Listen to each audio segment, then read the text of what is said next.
Aulaw Ta'ala, hindi niya tayo makalimutan. Kasi sabi ng Aulaw Ta'ala, maalala kita kung naalala mo ako. So gawin natin araw-araw, lahat ng galaw natin, lahat ng ano natin, karna aula, at saka magtigas tayo ng la ilaha illallah. Ang Muhammad Rasulullah, mga kapatid, bago siya namatay, palagi natin tandaan, palagi niya sinasabi, umat ko, umat ko, umat ko. Parang ayaw na tumalikod sa mundo. Ang Rasul sallallahu alaihi wasallam dahil sa pagmamahal niya sa umat niya. Ang tanong, bakit tayo mahal ng Rasul sallallahu alaihi wasallam? Dahil mahal na mahal niya ang tao. Sumusunod sa gusto niya, gumagawa ng ginagawa niya, pero hindi tayo, hindi natin siya nakikita. Yun ang mahalaga sa Rasul sallallahu alaihi wasallam. Mahalaga sa kanya, nagbilib sa kanya, gumawa ng pinagagawa niya, pero hanggang ngayon, hindi na natin siya naabutan, pero ang iman natin andun sa kanya. Mga kapatid, sa sala, ikramo sala, pinaka-importante ang pagsasala. Dahil ang pagsasala, ito ang araw-araw pagtatagpo natin ng Aulaw Ta'ala. Especially pag umikas ka ng patya, andun, para kayo nagkahanman. Pag sabi mo, Bismillahirrahmanirrahim, sabi ng Aulaw Ta'ala, ando, place ako ng ipon ko. Alhamdulillah, Rabbil Alamin, ando, sabi ng Aula, nagpasalamat ang ipon ko. Ganon. Every time, 5 times a day. Dahil ang pinaka-importante, kaya tayo nagpa 5 times a day, tayo ay makasalanan, tayo ay iwasan natin ang magkakaroon tayong pag-iisip ng kamunduan. Kasi ang kagandahan ng pagsasala 5 times a day, tulad ng pajal.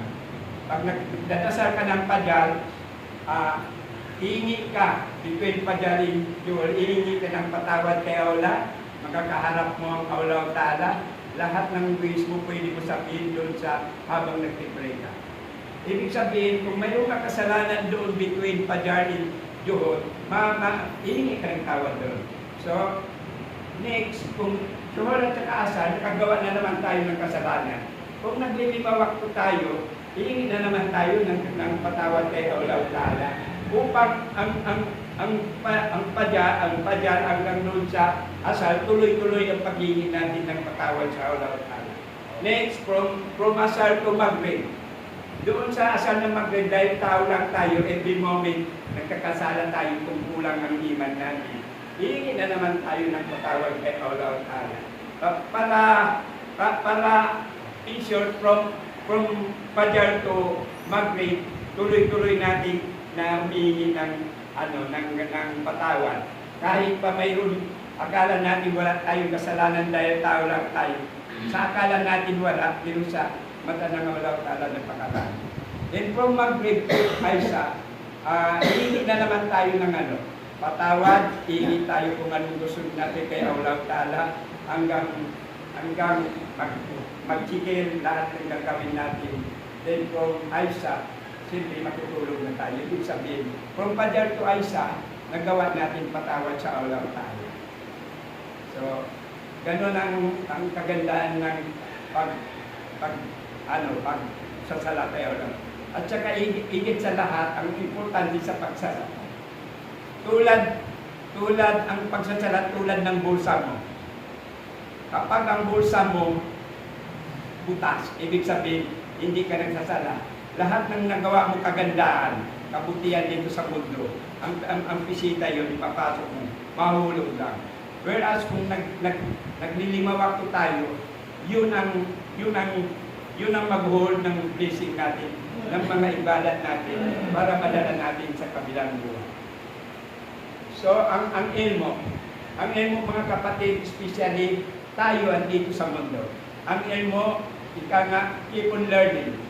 Dahil sabi ng may nakakaalam mga senior, ipunin mo na lahat ang dagat sa buong mundo. gawin mo sa ilmo, wala ka pa sa kaligid. Kaya, keep on Wow. learning. Dahil tao lang tayo. Ang pagtuntut ng ilmo, hindi lang tungkol sa hayran. Manuntutin tayo ilmo, dito ilmo dunya. Kasi ang purpose bakit tayo manuntut dito ng ilmo dunya, para ang pag-ibadat natin, hindi tayo makasagasa sa batas ng dunya. Then, ang pagtuntut ng ilmo, una-una mga kapatid, ano ang mga kasira sa Islam? Ang mga kasira sa Islam, yung wala kang alam. Ang nakakasira sa Islam, may alam ka nga, pero natutulog ka. Alhamdulillah, tablig tayo. Isang ayat lang, ikotin natin ang buong mundo just to spread out that protein kalam ng Allah Ta'ala. So, ang pagdigitil, ang pinaka-importante bilang isang Muslim, magdikay tayo 300 araw-araw. 300 morning, 300 afternoon, 300 evening. Ang una-una natin, higikay 100 istighfar.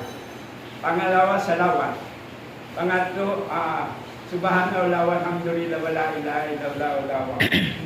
Ito pag nananatili ito, araw-araw natin ginagawa, alhamdulillah, inshallah, gagandang buhay natin lahat. Then, kung ang pagdidikir, pinakamaganda maliban doon, palagi ka nagdidikir sa la ilaha illallah. Kasi sa pinakamaganda lahat ng dikir, ang la ilaha illallah. At saka ulit, mayroon 100 name ng Allah Ta'ala. Hindi ko lang nakalimutan ko lang ang kitab doon. Lahat ng problema mo roon sa 99, 100 pangalan ng Allah Ta'ala may dikir. Kung halimbawa nagkasakit tayo, kung halimbawa may problema tayo. Kaya mahalaga ang dikir dapat gawin natin. Ang panglima, ikhlas. Lahat ng gagawin natin for the sake of Allah Ta'ala. Huwag tayo gagawa ng parang pakitang tao lang dahil magkasala lang tayo. Tulad din ng pagbibigay. Ang pagbibigay, pag binigay ng kanan, wag mo na, sana hindi na malaman ng kaliwa. Kasi ang pagbibigay kana aula, nakasulat na yun, Allah Ta'ala na ang balak. Kung ikukwento ko pa, mas lalo hindi mangyayari, hindi magandang ang outcome niya. Ang ikhlas, maliban pala sa ikhlas, akramu muslimin.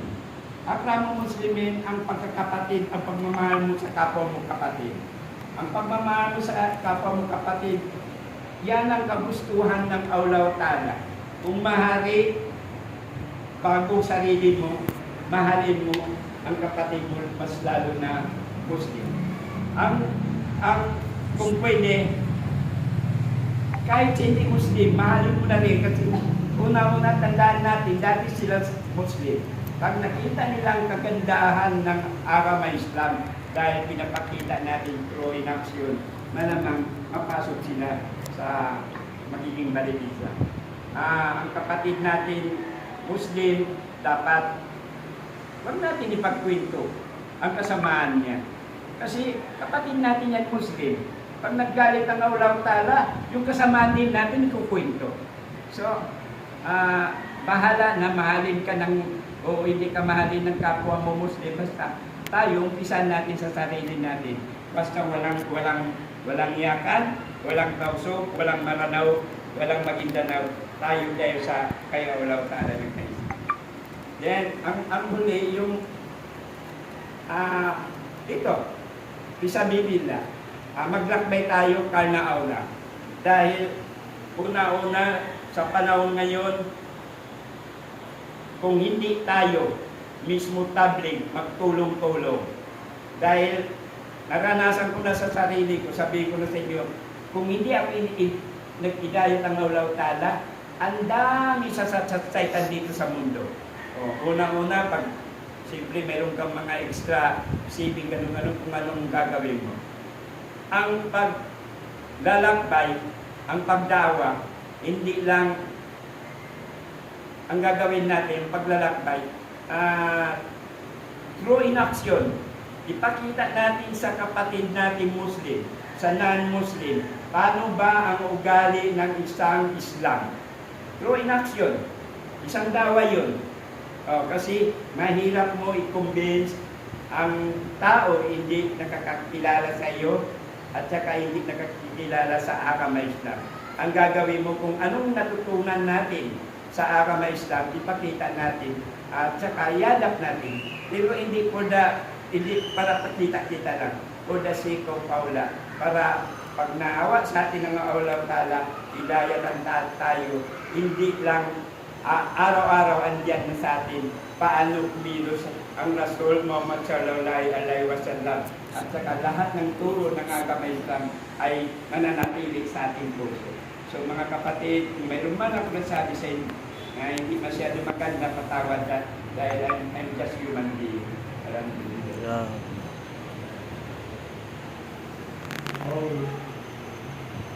Allahu Akbar, Masya Allah. I'm just Masya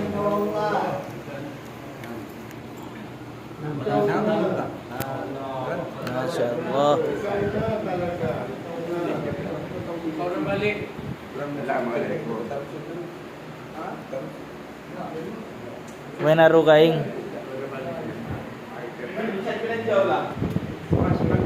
Mas magbayad magtakin niyo, magbisita-bisita.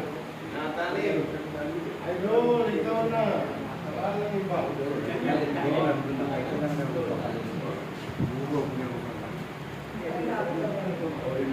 Yan, sa